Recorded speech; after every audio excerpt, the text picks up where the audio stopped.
آن کی ٹکسال میں ڈھالے قانون، تشنگی نفس کے جذبوں کی بجھانے کے لیے، نوع انسان کے بنائے ہوئے کالے قانون، ایسے قانون سے نفرت ہے، عداوت ہے مجھے، ان سے ہر سانس میں تحریک بغاوت ہے مجھے، آج بھی میرے خیالوں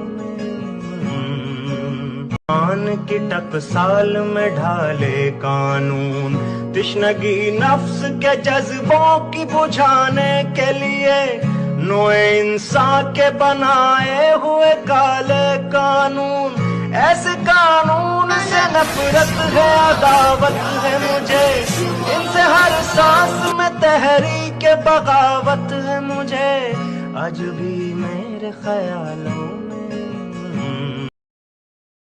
الحمدللہ رب العالمین والصلاة والسلام علی سید الانبیاء والمرسلین وعلی آلہ واصحابہ اجمعین الی یوم الدین۔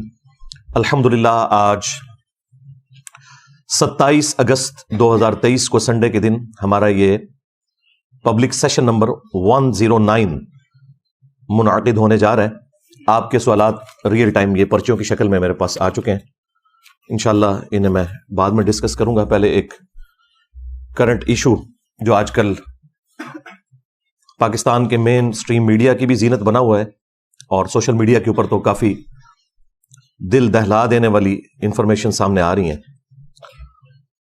اور وہ ہمارے صوبہ سندھ کے اندر رانی پور ایک جگہ ہے، وہاں پر ایک پیر صاحب ہیں اسد شاہ کے نام سے،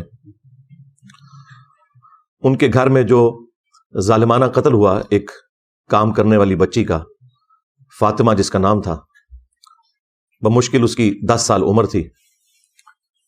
گھر والوں نے پیر صاحب کی خدمت کے لیے چھوڑا ہوا تھا، ظاہر ہے کہ جہالت عام ہے، اس طرح بچیاں لوگوں کے گھروں میں چھوڑنا خدمت کرنے کے لیے نہ تو یہ شرعی اعتبار سے حلال ہے، اور نہ پاکستان کے قانون کے مطابق یہ حلال ہے۔ لیکن آپ کو پتہ ہے کہ ہم لوگ نہ دنیا کے ساتھ مخلص ہیں، نہ دین کے ساتھ، نہ اپنی آخرت کے ساتھ۔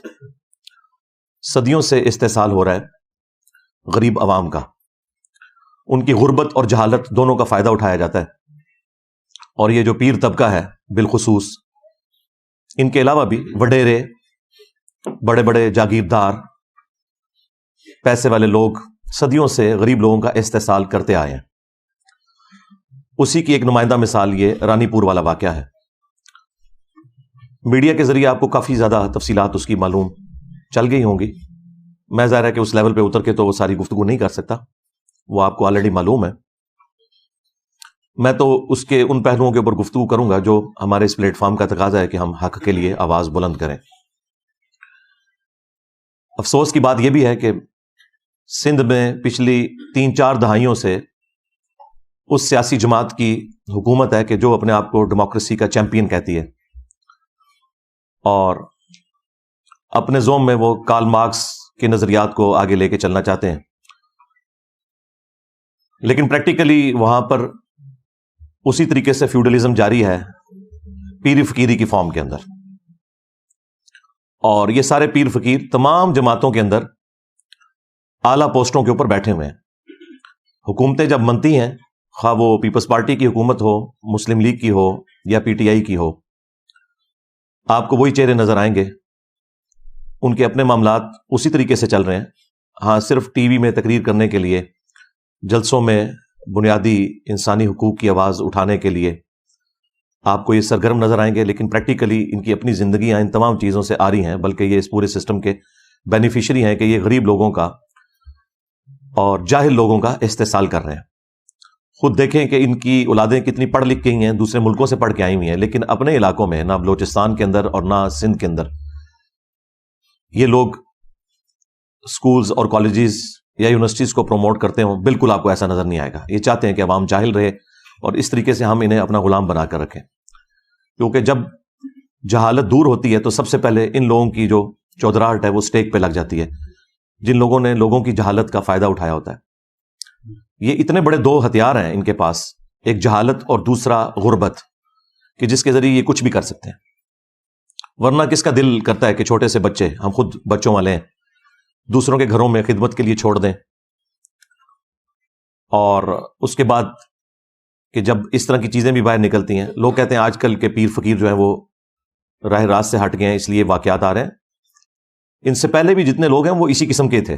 پہلے سوشل میڈیا نہیں تھا، ویڈیوز نہیں بنتی تھیں، خبریں باہر نہیں نکلتی تھیں، لوگ ڈرتے تھے بات کرتے ہوئے، کیونکہ پورے خاندان غائب کروا دیے جاتے تھے۔ کس وجہ سے؟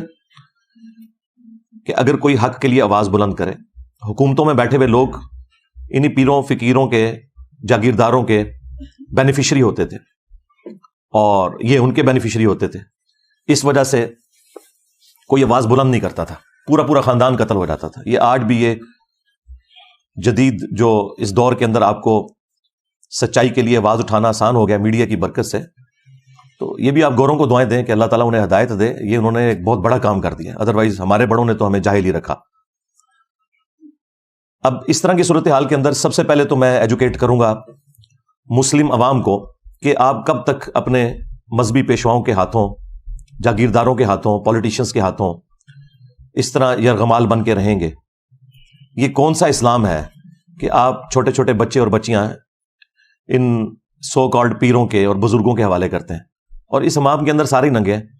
2 ہفتے پہلے ہم ایک جج کو ڈسکس کر رہے تھے، اس کے گھر میں ایک ملازمہ تھی، اس کی کتنی پٹائی کی جاتی تھی، جس طرح یہ اسد شاہ جو پیر ہے اس کے گھر میں بھی اس کی بیوی اس کی پٹائی بھی کرتی تھی، وہی سیم صورتحال، اس کے جسم میں بھی کیڑے پڑ گئے، ہڈی ٹوٹی ہوئی تھی جب اس کی لاش کو غسل دے رہے تھے، لیکن وہ غریب طبقہ تھا، خاموش ہو گیا، اور انہیں دبا کر ان لوگوں نے یہ بیان دینے پر مجبور کیا کہ یہ بیماری کی وجہ سے مری ہے، اور وہاں کے ڈاکٹرز بھی ساتھ ملے ہوئے ہیں، پولیس بھی ساتھ ملی ہوئی تھی۔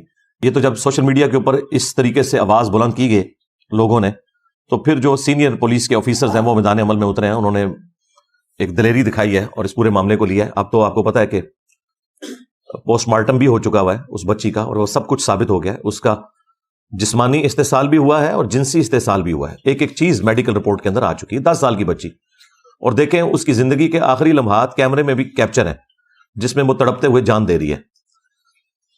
پہلے اس کی ورڈک آئی تھی کہ ہم تو بڑے نیک لوگ ہیں، ہم تو اپنے ملازمین کو بھی اپنے ساتھ اپنے کمرے میں سلاتے ہیں کیونکہ گرمی ہوتی ہے، اور کیمرے ہم نے اسی لیے لگائے ہوئے ہیں کہ تاکہ یہ ملازمین چوری نہ کریں، اور بقول پیر کے کہ وہ ویڈیو ہم نے خود عام کی تھی یہ بتانے کے لیے کہ یہ اپنی نیچرل ڈیتھ مری ہے، یہ بیمار تھی، اور میڈیکل رپورٹ بھی جعلی بنوا لی انہوں نے۔ وہ تو جب اس کی لاش کا پوسٹ مارٹم ہوا ہے تو سارے معاملات کھل گئے کہ سب کے سب لوگ ملے ہوئے تھے، چاہے پولیس ہو، خواہ ڈاکٹرز ہوں، اور خواہ ان کے اپنے مریدین ہوں، حتیٰ کہ وہ جو کچے کے علاقے کے ڈاکو ہیں وہ اب ویڈیوز بنا کے یہ کہہ رہے ہیں کہ ہمارے پیر صاحب کے بارے میں جس نے بھی کوئی گفتگو کی ہم اسے نہیں چھوڑیں گے۔ یعنی ڈاکو بھی ان کی سپورٹ میں نکل آئے، یہ ان کی فضیلت کے لیے کافی ہے یہ بات۔ وہ صحافیوں کو، پولیس کو، میڈیا کے لوگوں کو دھمکیاں لگا رہے ہیں، تو یہ سارے ایک دوسرے کے بینیفیشری ہیں، کیونکہ یہی وڈیرے اور پیر انہیں پالتے ہیں ڈاکوؤں کو، اور ان کے ذریعے عوام کے اوپر اپنی دھاک بٹھا کے رکھتے ہیں، اور وہ ان کے لیے کام کرتے ہیں۔ بہرحال اس وقت میڈیا کے اندر جتنی اس کی آواز بلند ہوئی ہے اور جس طریقے سے ٹیک اپ کیا ہے ہماری پولیس نے اور باقی اداروں نے، تو مجھے لگ رہا ہے کہ انشاءاللہ یہ منطقی انجام تک معاملہ پہنچے گا۔ اور وہ تو جیل کے اندر ہے، اس کی بیوی غائب ہے، پری ریسٹ بیل لی ہوئی ہے، لیکن ظاہر ہے کہ وہ بیل تو خارج ہو جائے گی، وہ زیادہ عرصہ نہیں بیل رہتی۔ جس طرح وہ جج کی وائف کی بھی فارغ ہو گئی تھی اور وہ بھی اندر ہے، جج کو بھی اس کو نوکری سے فارغ کر رہے ہیں، اس کے ساتھ بھی اب اس طرح کا معاملہ انشاءاللہ مستقبل میں ہوگا، شواہد کی بنیاد کے اوپر لگ رہا ہے کہ یہ اب بچنے والا نہیں انشاءاللہ تعالی۔ تو میں عوام الناس سے ریکویسٹ کر رہا تھا کہ آپ لوگ بھی ان کے ہاتھوں یرغمال نہ بنیں، خدا کے لیے اپنے دین کی حفاظت کریں، اپنی آخرت کی حفاظت کریں، اپنی اولاد کی حفاظت کریں۔ یہ مذہبی پیشوا اور جو امیر لوگ ہیں ہمیشہ سے استحصال کرتے ہیں، ہم تو یہ آج باتیں کر رہے ہیں، آج سے 700 سال پہلے حافظ ابن کثیر جنہوں نے تفسیر ابن کثیر لکھی 774 ہجری میں وہ فوت ہوئے ہیں، اور آج چل رہی ہے 1445 ہجری، تو آلموسٹ 700 سال پہلے انہوں نے قرآن کی تفسیر بھی لکھی۔ تفسیر ابن کثیر کے نام سے پوری دنیا میں اہل سنت کے ہاں ایک مین تفسیر مانی جاتی ہے، اگرچہ اس میں کچھ کمزوریاں بھی ہیں، لیکن اوورال ایک بہت اچھی تفسیر ہے۔ اور پیرلل میں انہوں نے تاریخ ابن کثیر بھی لکھی، عربی میں اس کا نام البدایہ والنہایہ ہے، لیکن اردو میں تاریخ ابن کثیر کے نام سے مشہور ہے۔ اس میں انہوں نے اپنے زمانے کے لوگوں کے بارے میں لکھا ہے، اور کیٹاگوریکل انہوں نے مینشن کیا ہے کہ جتنے حکمران ہیں بادشاہ، حکومتی عہدے داران، علماء، فقہا، بزرگان دین کی انہوں نے فضائل لکھے ہوئے ہیں اس میں. میری ویڈیو سے متاثر نہیں ہوئے تھے ابن کثیر. انہوں نے ان ساروں کے نام لکھ کے کہا کہ یہ سب کے سب لوگ یہ بچوں کے ساتھ منہ کالا کرنے کے مرض کے اندر مبتلا ہیں، سوائے جن کو اللہ بچا لے. اچھا، اور یہاں ترجمہ کرنے والوں نے نا بڑا گول مول کر کے ترجمہ کیا ہے اس کا. اس کو تو انہوں نے کہا کہ جی دنیا میں ایسے لوگ موجود ہیں جو یہ کرتے ہیں، دنیا میں. اچھا اس کے بعد جو انہوں نے لکھا وہ جملے انہوں نے عربی میں تو لکھے ہوئے تھے، اردو میں سے ترجمے میں سے ہی نکال دیے. حافظ ابن کثیر نے لکھا کہ ماں باپ کی ذمہ داری ہے کہ وہ اپنے بچوں کی پہنچ سے ان بزرگان دین کو دور رکھیں. یہ لکھا ہوا تھا انہوں نے، یہ انہوں نے نکال دیا کیونکہ پورا مدرسہ سسٹم اس کے اوپر چل رہا تھا. تو یہ صرف پیر فقیر یا علماء کا مسئلہ نہیں، سب کا ہی مسئلہ ہے. لیکن ٹارگٹ دیندار طبقہ اس لیے زیادہ ہوتا ہے کہ وہ کسٹوڈین ہے، وہ کہتے ہیں ہم ٹھیکیدار ہیں دین کے. تو بھائی چوپڑیاں نالے دو اس طرح نہیں ہو سکتا. دونوں جہانی مٹھے باہو، آپ کہیں جی میں دونوں چیزیں پیرلل میں ساتھ لے کے چلوں، اس طرح نہیں ہوگا. اگر آپ دنیا میں عزت کلیم کر رہے ہیں قرآن و سنت اور دین کے نام کے اوپر، تو اب جب آپ ایکسپوز ہوں گے تو آپ کے ساتھ ذلت والا معاملہ بھی دوہرا ہوگا، کیونکہ آپ نے عزت اس کی بنیاد پہ کمائی ہوئی تھی. اب یہ تو عوام کے لیے میرا ایک میسج تھا، بلکہ ہماری تو پوری کی پوری دعوت عوام کو ایجوکیٹ کرنے کی ہے. رہ گئے یہ پیر فقیر طبقہ یا علماء کا طبقہ، ان کے لیے بس میں اتنا ہی کہوں گا، ان میں جو اچھے لوگ ہیں ان کو چاہیے کہ فرنٹ سے لیڈ کریں، اور جو ان کے اندر یہ کالی بھیڑیں گھسی ہوئی ہیں، بلکہ یہ کالی بھیڑوں میں جو 2-3 سفید ہیں وہ ان کالی بھیڑوں کو ایکسپوز کریں. یہ ساری کالی ہیں الا ماشاء اللہ. لیکن اکا دکا لوگوں کے سوا آپ کو کسی کا بیان نظر نہیں آئے گا. بڑے لوگوں میں سے تو کسی کا بیان نہیں ہے، کسی پیر کا، کسی بڑے مفتی کا کوئی بیان آپ کو نظر نہیں آئے گا جو ان کے ہیڈز ہیں کہ وہ اس طرح کے واقعات کو کنڈیم کریں. خصوصاً اب جب واقعہ ہے تو سامنے ان کا بیان آنا چاہیے. ویسے تو یہ چھوٹی چھوٹی بات کے اوپر جو ہے وہ سڑکوں کے اوپر نکل آتے ہیں، روڈز بلاک کر دیتے ہیں، احتجاج کرتے ہیں، دھرنے دیتے ہیں. اب یہ کہاں مر گئے ہیں؟ نہیں نظر آ رہے، کیونکہ اگر وہ سامنے نکلیں گے تو وہ بتائیں گے بھائی آپ لوگ بھی تو یہی کچھ کر رہے ہو. ایک دوسرے کے یہ سمجھ لیں جنہوں کہنا ہے پنجابی کانے نے، ایک دوسرے کی اصلیت ان کے اوپر ایکسپوز ہوئی ہے. سیدھی سی بات ہے، ہمیں تو یہی لگ رہا ہے. کدھر یہ بڑے سامنے آئے نا، یہ جو کہتے ہیں جی نہیں وہ اصلی پیر بھی ہوتے ہیں، جی جعلی پیر بھی ہوتے ہیں، ڈبا پیر بھی ہوتے ہیں. چلو جی جڑے اصلی نے سامنے آؤ، نہیں آ رہے. یہی کچھ ہی ہے سب کچھ الا ماشاء اللہ. تو ان کے لیے تو یہ میسج ہے. باقی جو ان میں کالی بھیڑیں ہیں جو زیادہ تر ہیں، انشاءاللہ اللہ تعالیٰ انہیں عذاب دے گا. ان کے لیے تو ہماری دعا ہے کہ اللہ تعالیٰ انہیں ہدایت دے. اگر ہدایت نہیں ہے تو تباہ و برباد کرے، اس دنیا کو پاک کرے ان لوگوں سے. اس کے بعد جو ہماری حکومت میں بیٹھے ہوئے لوگ ہیں، چاہے وہ پولیٹیشنز ہوں، ریاستی اداروں کے لوگ ہوں، ان سے بھی میں کہوں گا کہ آپ لوگ اس طرح کے معاملات کے اوپر سینسٹیو ہو کر یہ سمجھتے ہوئے کہ یہ بچے ہمارے ہی بچے ہیں. اگر آپ کے بچوں کے ساتھ کوئی ایسا معاملہ ہوتا تو آپ لوگ کیا کرتے؟ آپ لوگ ان تمام معاملات کے اندر ان بچوں کو اپنا بچہ سمجھتے ہوئے ٹیک اپ کریں، اور نہ دن دیکھیں اور نہ رات، اور ان معاملات کو فوراً منطقی انجام تک پہنچائیں، اور میڈیا کے ذریعے عوام کو اپڈیٹ رکھیں اگر آپ آنے والی نسلوں کو بچانا چاہتے ہیں. نہ کہ یہ کہ آپ ان کی پشت کے اوپر کھڑے ہوں ان لوگوں کو سپورٹ کرنے کے لیے. جوڈیشری بھی سو موٹو کوئی اس طرح کے معاملات میں نہیں لے رہی ہوتی، باقی معاملات میں لے رہے ہوتے ہیں. اس وقت بھی سپریم کورٹ کے اندر 54,000 سے زیادہ پٹیشنز پڑی ہوئی ہیں، کیس پینڈنگ ہیں جو انہوں نے فیصلے کرنے ہیں. لیکن یہ فیصلے کیا کرتے ہیں کہ عمران خان کو ضمانت دینی ہے یا نہیں دینی، نواز شریف کے کیس ختم کرنے ہیں یا نہیں کرنے. رات کو یہ اپلیکیشنیں دیتے ہیں، صبح لگ جاتی ہیں، اور باقیوں کے کیسز سالوں سے لائن میں لگے ہوئے ہیں. مہینوں ہفتوں کی میں بات نہیں کر رہا. سپریم کورٹ میں 4-4 سال، 5-5 سال، 10-10 سال کیس نہیں لگتا کہ جی آپ کا تو نمبر ہی نہیں آیا. تو نمبر یہ ان لوگوں کے لگا رہے ہوتے ہیں کیونکہ سارے ایک دوسرے کے بینیفیشری ہیں، ایک دوسرے کو سپورٹ کرتے ہیں. شکلیں بدلتی ہیں، کرتوت سب کے ایک جیسے ہی ہوتے ہیں. ہاں کچھ کے آپ کو شروع میں نہیں پتا چلتے، بعد میں پتا چل جاتے ہیں، اور کچھ کے آپ کو اوپنلی پتا چل جاتے ہیں. اس لیے آپ لوگ فرق کرتے ہیں. ہمیں تو اندازہ ہے کہ یہ پورے کا پورا سسٹم ہی اتنا بگڑ چکا ہے کہ اس کے اندر اب اتنی جلدی اصلاح ممکن نہیں ہے. تو حکومتی جو لوگ ہیں انہیں بھی یہ معاملات دیکھنے کی ضرورت ہے. یہ تو میں نے ساری جنرل باتیں کی. اب میں قرآن و سنت کے حوالے سے 2-4 باتیں عرض کر دوں. سورۃ المائدہ میں اللہ تعالیٰ نے سورۃ النساء کے اندر واضح طور پر حکم فرمایا کہ اے اہل ایمان، اللہ کے لیے کھڑے ہو جاؤ انصاف کے لیے گواہی دیتے ہوئے. اور سورہ نساء میں تو یہاں تک آیا کہ اگر تمہیں اپنی جان کے خلاف گواہی دینی پڑے، اپنے ماں باپ کے خلاف، رشتہ داروں کے خلاف گواہی دینی ہے اور سچائی کے لیے کھڑے ہونا ہے. اس طرح کے سارے معاملات کے اندر بھی جو لوگ گواہ ہیں انہیں پتہ ہے کہ ریئل ٹائم کیا ہوا ہے، انہیں بالکل گواہی دینے میں کوئی آر محسوس نہیں کرنی چاہیے اور دلیری سے گواہی دینی چاہیے. اس کے بعد اللہ تعالیٰ نے سورۃ المائدہ میں ایسے لوگوں کی جو سزا ہے وہ بھی بیان فرمائی ہے کہ ہم نے بنی اسرائیل کے لیے بھی یہ طے کر دیا تھا اور اس شریعت کے اندر بھی کہ جان کے بدلے جان، آنکھ کے بدلے آنکھ، ناک کے بدلے ناک، کان کے بدلے کان، دانت کے بدلے دانت، اور ہر زخم کے بدلے اس لیول کا زخم لگایا جائے اس ظالم کو کہ جس نے مظلوم کے ساتھ یہ سارا معاملہ کیا. اس طرح کے جتنے واقعات رپورٹ ہوتے ہیں، جو تکلیف ان لوگوں نے ان بچوں کو دی ہوتی ہیں، یہ ساری تکلیف انہیں دینی چاہیے اور اعلانیہ دینی چاہیے.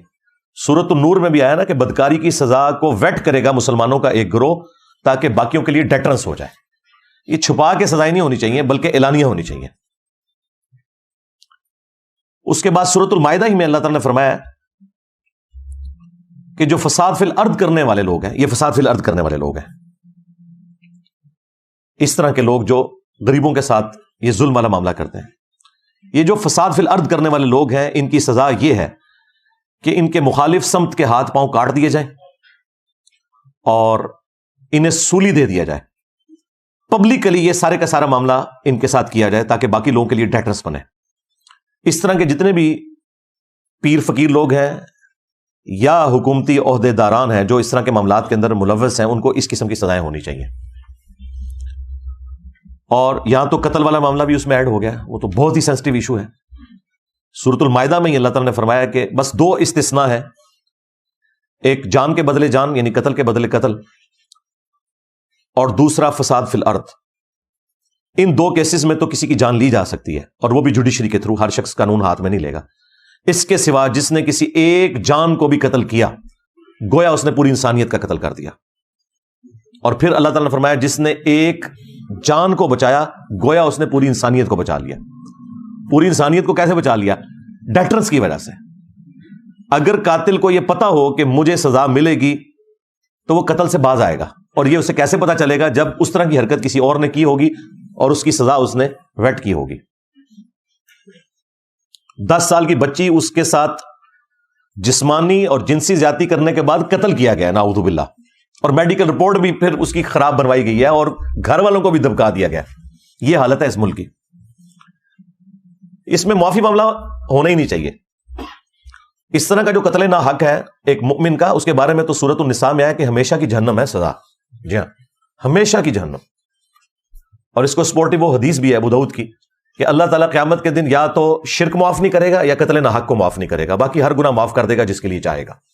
یہ 2 گناہ ایسے ہیں کہ جن کے بارے میں اللہ تعالیٰ کا سٹانس بہت سخت ہے. اب اس میں سورہ النساء کے اندر اللہ تعالیٰ نے ایک آپشن رکھا ہے کہ اگر مقتول کے ورثاء معاف کرنا چاہیں تو وہ کر سکتے ہیں، اور اسی کی پلی پھر لے کے یہ سارے لوگ اینڈ پہ چھوٹتے ہیں. آج تک جتنے لوگ چھوٹے ہیں، لیکن انہیں یہ پتہ نہیں ہے اس کیٹیگری میں فال نہیں کرتی. یہ فساد فی الارض ہے اور اس کی سزا جو ہے وہ اسٹیٹ نے دینی ہے. اگر مقتول کے ورثاء معاف بھی کر دیں تب بھی جو ڈیٹرنس پھیل گئی ہے عوام الناس کے اندر، جو لوگ گھروں میں بیٹھے ہوئے سہم گئے ہیں، جن کے بچے ہیں، ان کے دل سے خوف کون کم کرے گا؟ اس کے لیے پھر یہ ہے کہ اسٹیٹ فرنٹ سے لیڈ کرے گی اور فساد فی الارض کی سزا ان لوگوں کو دی جائے گی. یہ بالکل نہیں چھوٹ سکتے. اسی لیے اللہ تعالیٰ نے قرآن پاک میں باقی گناہوں کے معاملے میں تو معافی کی روش اختیار کرنے کا حکم دیا، حقوق العباد کے معاملے میں بھی کہ ایک دوسرے کو معاف کر دیا کرو. لیکن قتل ناحق ایک ایسا گناہ ہے کہ جس کے بارے میں اللہ تعالیٰ نے قرآن پاک میں سورۃ البقرہ میں فرمایا وَلَكُمْ فِي الْقِصَاصِ حَيَاةٌ يَا أُولِي الْأَلْبَابِ. قتل کے بدلے میں، قتل کرنے میں انسانیت کی زندگی چھپی ہوئی ہے اے عقل مندو، تاکہ تم ڈر جاؤ. یعنی ڈیٹرنس اسی میں ہے کہ جس قاتل نے قتل کیا اس کے بدلے میں اس قاتل کو قتل کروایا جائے اور معافی کی روش اختیار نہ کی جائے. یہ قرآن کا اسلوب بھی نہیں ہے کہ آپ قاتل کو معاف کریں. حتیٰ کہ بخاری اور مسلم دونوں میں حدیث موجود ہے کہ قیامت کے دن سب سے پہلے قتل کے مقدمے کا فیصلہ ہوگا. سب سے پہلے قتل کے مقدمے کا. جی ہاں, ایک حدیث ابو داؤد کے اندر ہے کہ سب سے پہلے نماز کے بارے میں سوال ہوگا, لیکن وہ ہے حقوق اللہ کا معاملہ, کیونکہ سنن نسائی کے اندر ایک حدیث ہے کہ حقوق اللہ میں سب سے پہلے نماز کے بارے میں فیصلہ ہوگا اور حقوق العباد میں قتل کے مقدمے کے بارے میں سب سے پہلے فیصلہ ہوگا. اور وہ فیصلہ کس لیول کا ہے کہ ابو داؤد کے اندر حدیث موجود ہے کہ مقتول قیامت کے دن اپنے قاتل کو الٹ ہوگا. یہاں تو قاتل نے قتل کیا تھا نا, وہاں پہ جو قتل ہوا وہ شخص ہے وہ اپنے قاتل کو پیشانی کے بالوں سے پکڑے گا, اس حال میں کہ اس کی اپنی رگوں سے خون بہ رہا ہوگا, اور وہ اسے گھسیٹتا ہوا اللہ تعالیٰ کی بارگاہ کے اندر پیش کرے گا. اللہ تعالیٰ کے عرش کے پاس پہنچ جائے گا اور کہے گا کہ یا اللہ آج مجھے انصاف چاہیے کہ اس نے دنیا میں میری جان کیوں لی تھی. اتنی اللہ سے فرینکنس ہے مقتول کی کہ وہ قاتل کو پیشانی کے بالوں سے پکڑ کے اللہ کے پاس پہنچ جائے گا. یہی حدیث جب سنن نسائی میں آئی ہے تو اس میں وہ صحابی کہتے ہیں کہ اس حدیث کی وجہ سے وہ اپنا فتویٰ ساتھ دیتے ہیں کہ اعانت نہ کرو, مدد نہ کرو کسی قاتل کی مقتول کو قتل کرنے کے معاملے میں, اور وہ اسپیشلی حکمرانوں کو ذکر کرتے ہیں کہ اپنے معاملات کو سدھار لو. صحیح بخاری کے اندر ایک حدیث ہے, اس کو سپورٹیو حدیث ترمذی میں ہے. ترمذی والی حدیث کے اوپر تو کلام ہے بعض محدثین کا, لیکن اس کے الفاظ بہت خطرناک ہیں. میرے نزدیک تو وہ روایت بخاری کی وجہ سے مضبوط ہو جاتی ہے.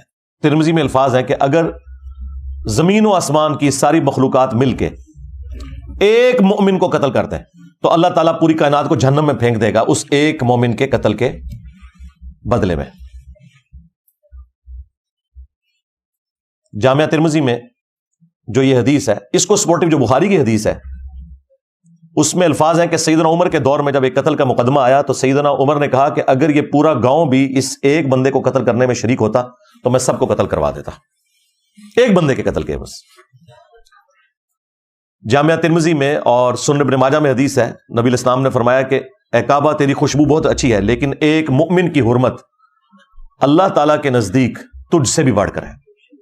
اور جامعہ ترمذی میں حدیث ہے کہ نبی صلی اللہ علیہ وآلہ وسلم نے فرمایا کہ اللہ تعالیٰ کے نزدیک ایک مؤمن کا قتل کرنا اس سے بڑا گناہ ہے کہ کوئی شخص پوری دنیا کو تباہ و برباد کر دے. اب پوری دنیا کے اندر سب کچھ آتا ہے, سارے بزرگان دین, ان کے مزارات اور کعبہ شریف, سب کچھ کوئی برباد کر دینا, حرمت کی ساری جگہ ختم کر دے, اس سے بڑھ کر جرم ہے ایک مومن کا قتل. اور یہ صرف بات مومن تک نہیں ہے, صحیح بخاری میں حدیث ہے جس نے ایک کافر کو بھی ناحق قتل کیا, جو مسلم اسٹیٹ کے اندر ٹیکس دے کر عہد کی پاسداری کر رہا تھا, جزیہ دے کر رہ رہا تھا, تو اللہ تعالیٰ ایسے شخص کے اوپر جنت کو حرام کر دے گا, یہاں تک کہ وہ جنت کی خوشبو بھی نہیں پائے گا, جو کہ 40 سال کی مسافت سے آ رہی ہوگی.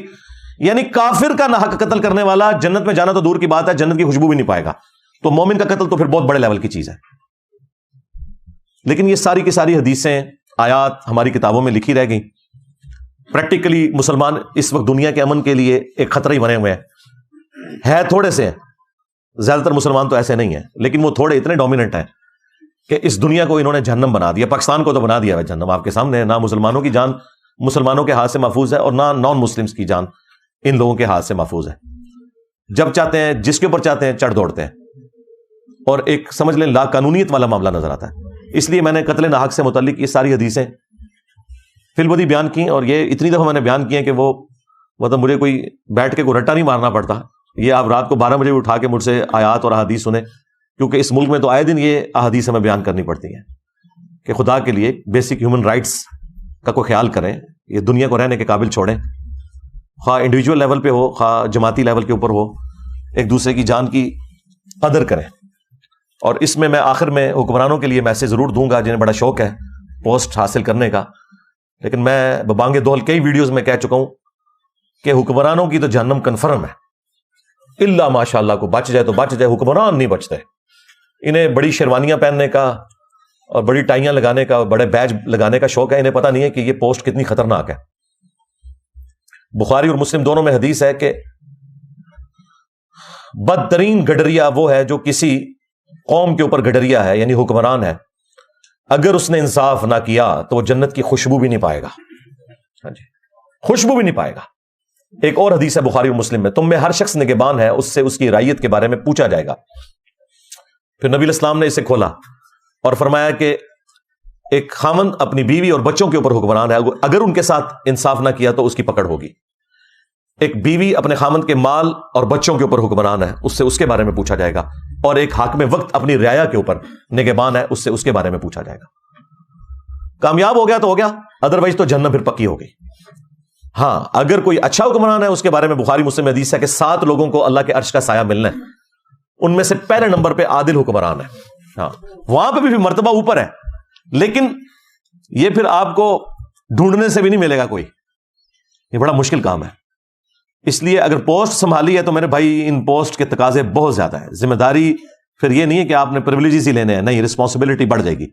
اللہ کے حضور پھر کوئی چھڑوانے والا نہیں ہوگا اگر آپ نے اپنی پوسٹ کے ساتھ انصاف نہیں کیا اور اپنے معاملات کو صحیح طریقے سے نہیں لے کر چلے۔ ہم تو حکمرانوں کو بار بار اس طرح کے معاملات کے اندر جھنجھوڑتے رہتے ہیں، چیزیں ہائی لائٹ کرتے رہتے ہیں، اور عوام الناس کو تو خیر مسلسل ایجوکیٹ کر رہے ہیں کہ اپنے معاملات کو سدھاریں، کسی کے اوپر آپ ڈیپینڈنٹ نہ ہو، اپنے آپ کو ایجوکیٹ کریں۔